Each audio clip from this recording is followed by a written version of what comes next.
The break, and good to have you again. It's still business today. I'm Jerome Paul Soko with Winnie Buyinza Nakauchi on sign language. Now we're getting into our coffee court discussions. In tonight's coffee court, we take you back to the prisons boss, discussing the opportunities where prisoners are pitching in their ideas. There are quite a number of chances where the prisoners in the different prisons in Uganda come up with different entrepreneurship ideas that can definitely help them after they've done serving their sentence. And our coffee court is taking us to Uganda's prisons. Let's have more in the coffee court.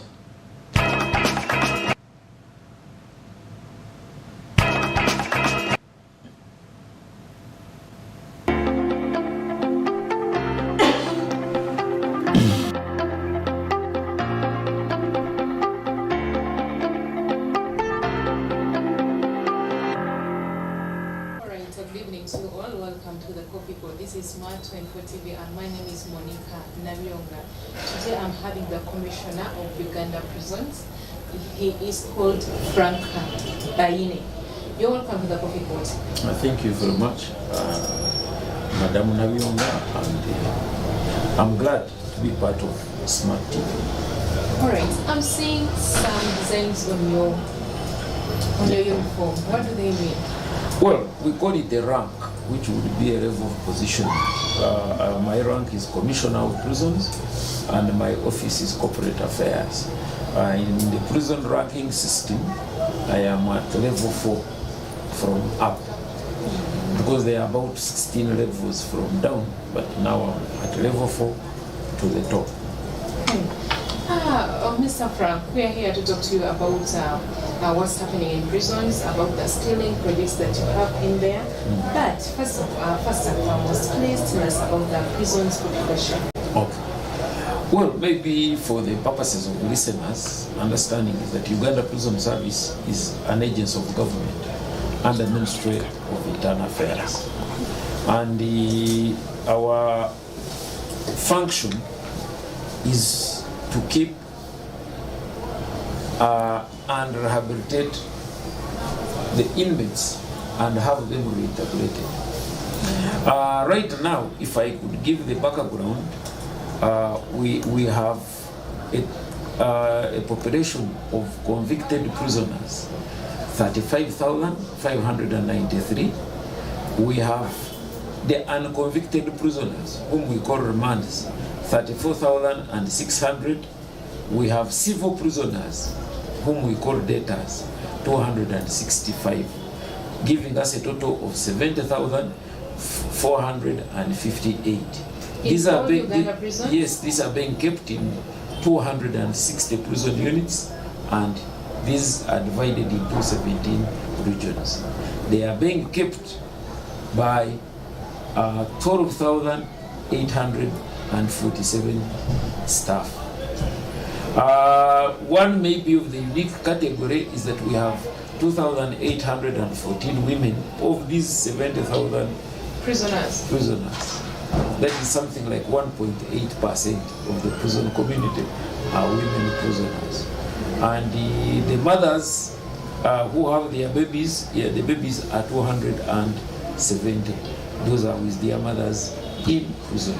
For either they came pregnant or they delivered soon after reaching prison. And those ones, normally we keep them up to about 2 years, and then the relatives or the NGOs come and pick them. Now, our capacity is supposed to be 20,000, but unfortunately for now, we have 70,000 inmates. That tells you where we are supposed to keep one person, we are literally keeping about 3.5 people. So that gives you the congestion levels, which of course impacts on many other things, but that's the level we can manage. Now, before we can talk about the benefits of the rehabilitation, like I prefer to... just a short one. Yeah, I prefer to... Among those 70,000 prisoners, do you have foreign prisoners among them? Yes, we have about 1,000 foreign prisoners, and most of them come from the neighborhoods. Kenya, Tanzania, Rwanda, Congo, and some of them, the majority of them are related with fishing issues and illegal entry, because you know our borders are porous, but leave alone our ethnic groups cut across. When you go to Tororo, you will find that somebody has a family in Kenya and another family in Uganda, or the cousin. Someone actually could be even sleeping in Uganda but working in Kenya. Someone sleeping in Tanzania. We actually, the highest level we have reached is when the vice president of Kenya was a brother of somebody who was a minister in Uganda government. So because of that, it becomes very easy for people to be mixed up in this. Even what we call cross-border crime, it becomes common because of such arrangement. So we have about 1,000, but the majority are neighboring. The other ones from far, they are these who are related with the migration issues and drugs. But these other ones are for many other situations. Like I said, we need to highlight the function. Prison is one of the 4 functions of the prison service, is to ensure that every prisoner detained legally in prison is kept in humane, safe custody, produced in court, and when required, until lawfully discharged or moved from the prison. That is function 1.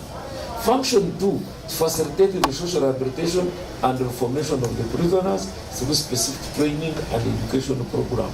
3, to facilitate reintegration of prisoners into their communities. Now, it is out of these functions that we have the categories, the 35,593, those we are keeping them because they are still going to court. And that's why they are called remands. It means court has sent these people to us for custodial reasons and temporarily, and they keep going to court and coming back. Of course, some stay longer because of the nature of the cases. Some cases are petty. Those ones we are supposed to stay only 2 months. If the trial has not kicked off, you get mandatory bail. But the other capital offenses, those ones they are giving 18 months. When the trial has not kicked off, you are supposed to be mandatory bail. But unfortunately, if within those months you have been committed to the High Court, then you wait for the next convenient session.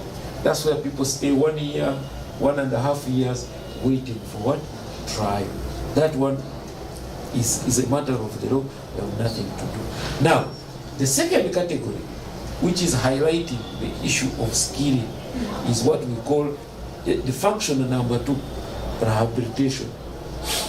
What are the key? There are a number of rehabilitation programs which we call sentence management. Now, rehabilitation is strictly to this person who has been convicted by court to serve a term of imprisonment or to serve a sentence. The other remand person is just there kept for safe, secure custody.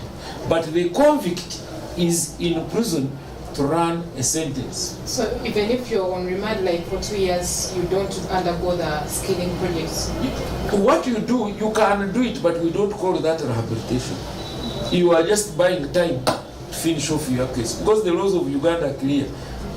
One has to be found guilty, and everybody is innocent until found guilty. Now, if the person has not been guilty, you don't have grounds of rehabilitation. But because they are human beings, they benefit from these programs. For example, somebody is on a defilement, he hasn't been tried, but he was in senior 2. So when he's in prison, says, no, let me continue with my education, even if I am waiting for what? For trial. And a number of them have been lucky that by the time the trial is done, this person has finished the senior 4, he actually leaves the prison when he's going with a pass slip to go for further studies. But that one has not been rehabilitated because he was still on remand. Now, a person who is convicted for being guilty of an offense allegedly committed is handed over to the prison system to ensure that they reorientate the mind, they reform the mind, and this person goes back after serving the sentence as a useful citizen. That is what we call rehabilitation. They are the most 5 important rehabilitation programs include what we call functional adult literacy. Because research showed that about 80% of our people cannot read or write. So, and some of the crimes they commit is because they are not able to read or write what they are. But can you, for example, can you commit the crime of defilement because you don't know how No, to but read or write? don't look at defilement alone. Criminal trespass. Yes. Yes. For example, if I don't read and write, it may be very difficult for somebody even to ask that, how old are you? Yeah? Somebody may just determine the age by looking at the physical features, and because of that, it ends up in problems.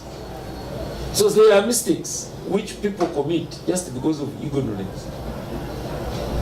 Even ignorance of the law. You see, going to school also helps you to, when you get a law book, you can read it. But if you can't read, you don't know what is right and what is wrong.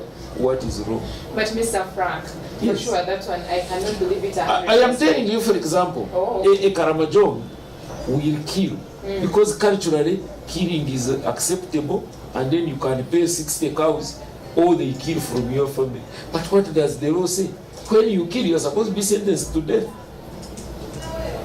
But because this Karamajong has never read a book that talks about the laws of Uganda, he will go ahead with him. He think he's doing the right thing.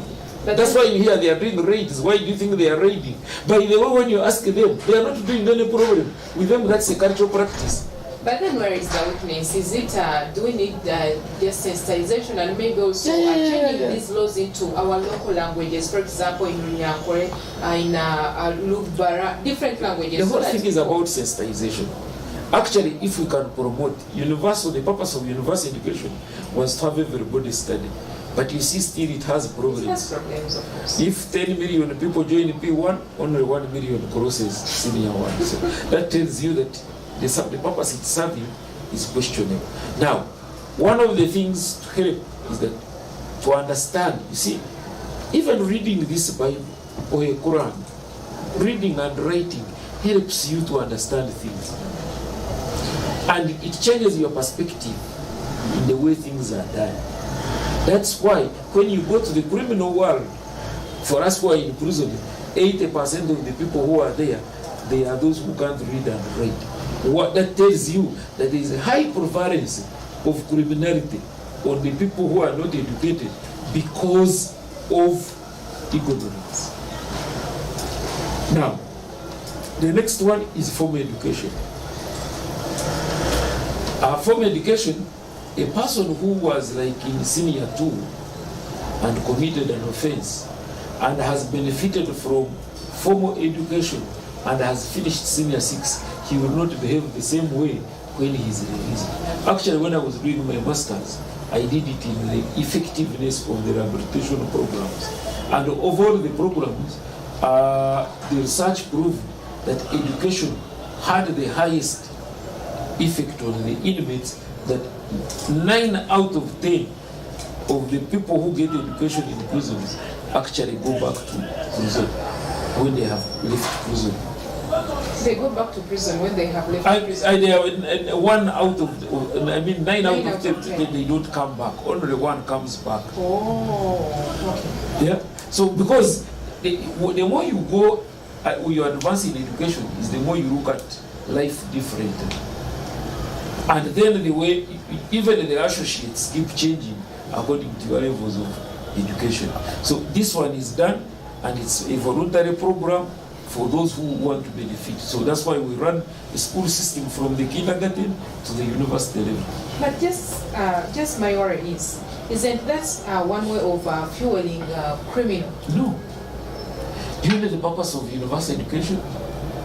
We will target those ones. Remember, also, which is true, is that 65% of our inmates are youth. So if they have run away from education, the other side, for us who want educated Ugandans. So we are part of, we promote the government programs of universal education. That is what we capture. And like I told you, it is one of the rehabilitation programs that has had more successes than the other programs. Then, of course, we have vocational training as a rehabilitation program. Those people who go tailoring, metalworks, bricklaying, farming, crafts, fashion and design, you know, all those are packed in the vocational training. Why? One of the other significant factors is that the majority of the people in prisons are actually unemployed in the pre-imprisonment time. And some of them, actually, those who would be employed, they are in farming.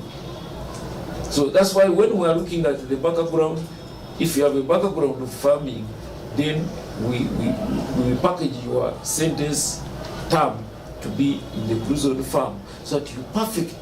So when you're into farming, that's when you go to Chitali?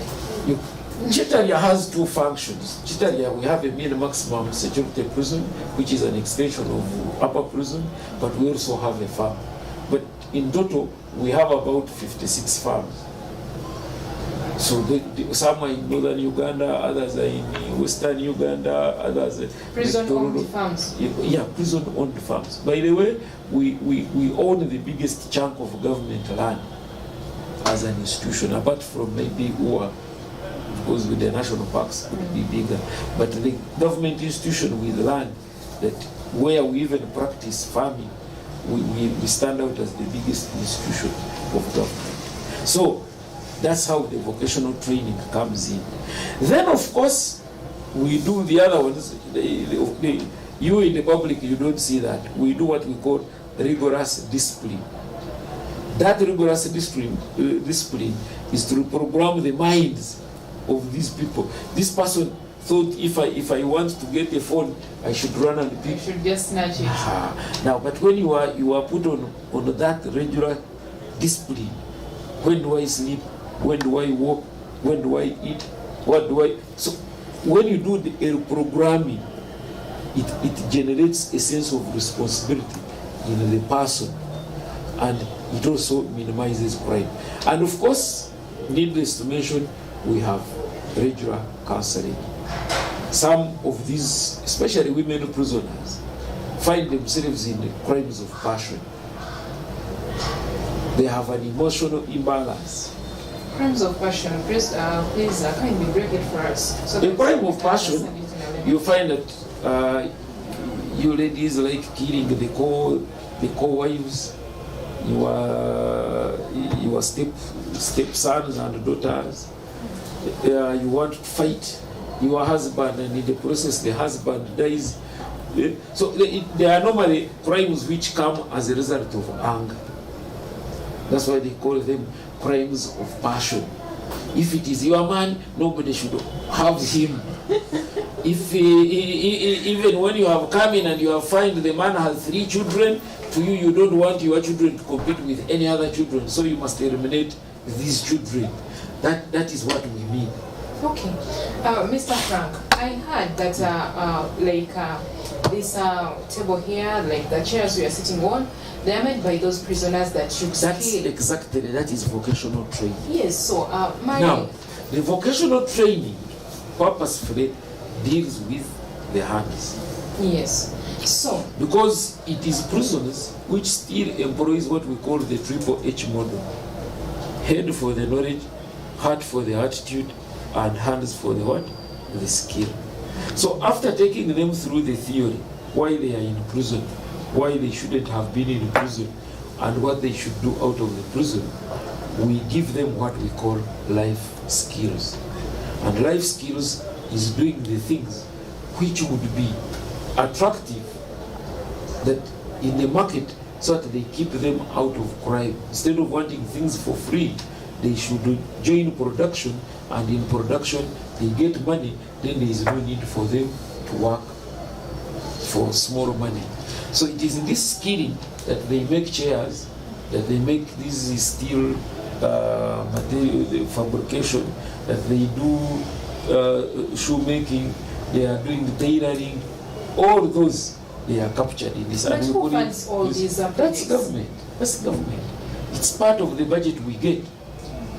We are paid because you see when you belong to the government, an institution of government, when they give you these functions, we budget according to what we require. The functions to that that. are given. The only challenge that we get is that you will find that because of resources, the resource envelope, you will get about 45% of what you need. But that one should not stop you from doing what you are supposed to do. You will have constraints, but you will still perform your duties because that's why we get the money from the consolidated fund. Okay, Afande No. Frank. Yes. I heard that these are remanded prisoners. They make some money when they're in the prisons. Yeah, according to the act, not only remands, you say prisoners, inmates. According to this act, How does this money help them? Because we know they get free food, free accommodation, everything is almost for free. now according to section, that's why section 57, it clearly states that subject to the Constitution and this act, a prisoner is entitled to the following. One of them, which is to undertake meaningful remunerated employment. Now, it means when a prisoner comes, he's trained, first and foremost to be trained. Some few come when they have the skills. Those ones start earning. But those who don't have the skill, we allocate them a discipline they are supposed to undergo. If it is farming, if it is carpentry, then they first train. Then when we graduate, because they get trained, they do trade tests. We are using the Nakao Vocational Institute to do that. Mumbus does these entrepreneurship programs. So when these people graduate, then they start the earning scheme. Now the earning scheme is that a prisoner, like right now the money was improved a bit. A prisoner now works for 1,350 for skilled labor, about 900 shillings for same skilled labor, and about 500 shillings for unskilled labor. Unskilled labor, it is like you don't know anything, but you have got a hoe. They tell you dig from here to there. That doesn't require any skill.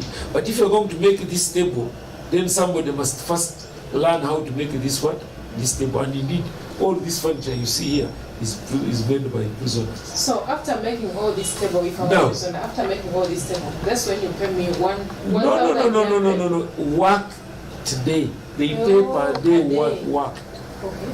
That money is per day worked. Now, here you say, but the government gives everything. I told you we are operating at 45% the budget. Now, and unfortunately, you find that out of 10 prisoners, only 2 get visitors. Those who get visitors get a visitor almost every day, but the other ones don't get a visitor at all. It means from the time they enter the prison until the time they come out, they must look up to how they buy their civilian clothes, how they get yes, for us you give soap, but we don't give toothpaste. We don't buy toothbrush. We give porridge, but we don't put sugar. If you want sugar, you must. So that money is registered, and they access that money as and when they want. What is interesting, that one I saw it when I was OC. At one time I was at the prison, and the woman came running, asking if the man had worked for some money because the children needed books at school. The children she had left out. The children the man had left at home with the wife. The wife came to the prison to ask for if this money has made some small money so that the children can go to what? To school. Yeah. And the man withdrew his money and gave to the wife to go and buy books so that children study. That's why at the end of their sentences, actually, they don't even want to go out of these prisons, right? Well, depending on prison, of course, there are too many other things which are not palatable for a prison life, because you don't go when you want to go, you don't sleep when you want to sleep. You know, psychologically, when you lack your freedom, it becomes very costly. It's like even if somebody came to your house and says, you're not going to leave your compound for the next 1 month, it becomes hell, yet it is your house. So being in a prison has its complications, but that's how that money, after when they are working, that's how that money benefits them. By the time most of those people, when they are leaving the police to come to reach the prisons, they are in rags. But you have seen these people, when they are being released, they are putting on new clothes. Where do they come from? Part of the earning scheme. That's how even the remands request to join the groups which are working, so that because even if they have said you are going to be there 14 days, you go further remand, you go further remand. Now, so it means if you can be working, then it would help you also to get something. And besides, that work is interesting. One of the most difficult things is to tell you that sit down for 24 hours. Dr. Waine, I don't think we can end actually this conversation, but actually maybe we shall need some more time so that Yes. we get to understand what is happening in prison. Because for us as people outside this way, we Yes. thought that when you go into the prison, actually only one thing you can do is going to dig. No. That's what I'm telling you. Look at this furniture. I've seen it. We and I've are always getting been- orders. I've always By the been way, saying under Bubu, we get orders per year of over 15 billion in furniture supply. We have supplied finance, state house, parliament, and other more. Now, we grow cotton. We are now the biggest growers of cotton as a single unit, because the last harvest was 6,070 bales of cotton. We are the ones who have resuscitated the textile industry. That's why you see His Excellency these days puts on cotton fabrics, the garments. We are the people at the foundation of cotton growing. We are growing maize seed. We are contributing 30%. When there was a problem of production of maize because of adulterating seeds, people would go and get commercial maize and then paint it and sell, and farmers were getting losses.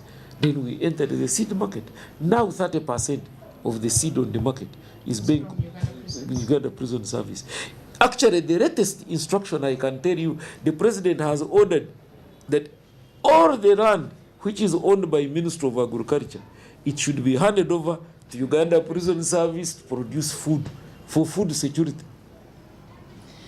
And they are supposed to give us 50,000 acres. So we are a very, very productive institution of this country. Yes, please. Because Yes. really this is so interesting, because for us we thought that when you're in the prisons, the only thing actually you can do is going to other people's gardens and dig. But the story is so different. Yes, and Mr. Baine wanted to become a priest. He ended up in teaching. And right now he's commissioner, Uganda Prison Service. But still teaching. Monica Nabionga is my name. Keep tuned in to Smart 24 TV. Have a good night.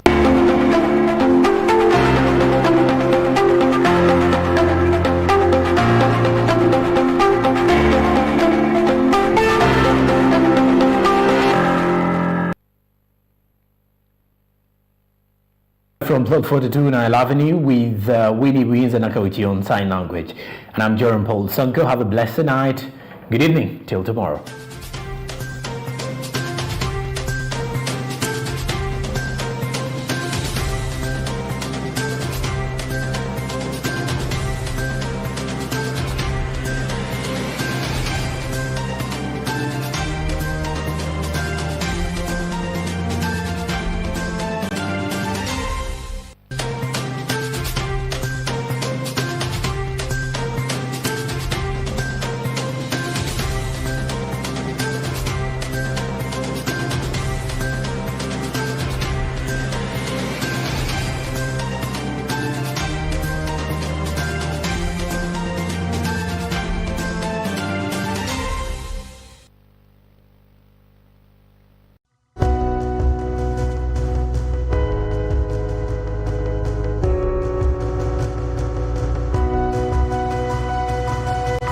Smart 24, driving business.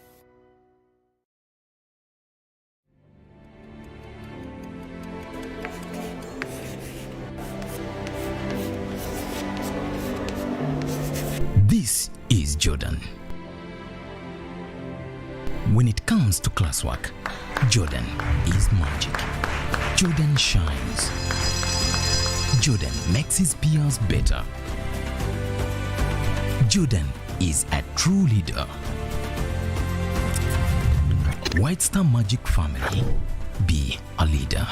Be magic.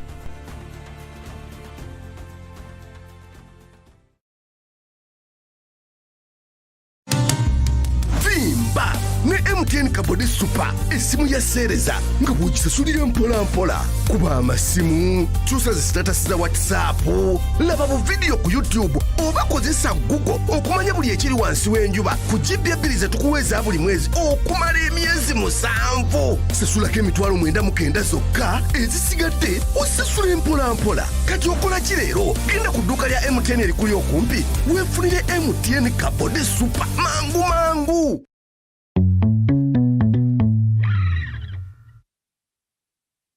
Forget last season. Forget the oohs and ahs. Forget every moment that stole the show. Because the real show is here on GoTV. It's the new season. It's action-packed and it's going to be non-stop football. With over 1,000 games from more than 7 leagues and cup competitions plus a World Cup. Make sure you get the best seat in the house this new football season. Get a GoCoder with 1 month of GoTV value for only 25,000 Uganda shillings and enjoy non-stop football. GoTV Uganda. Love it.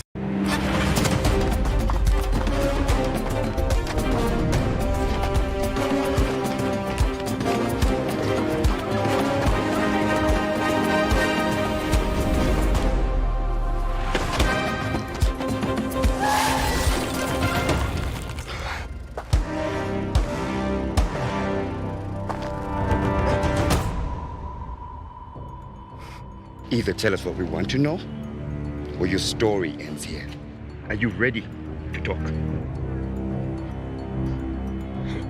Oshitegeera kati sanyu ne boyfriend we bagwe bati oluggi nga muzeyi kiro balwa nkubirako wano mpeme dakika 2.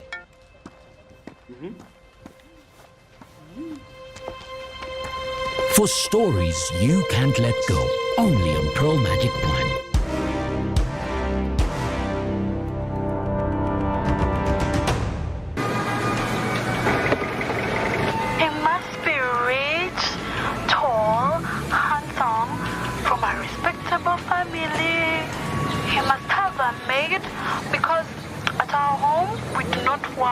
Conductor Masao. Hey, why? Obadde olobye ku ssimu?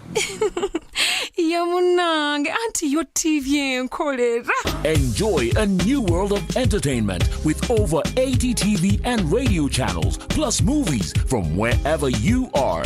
Download the YoTV Channels app from your app store and enjoy 30 days of free streaming with MTN. YoTV Channels.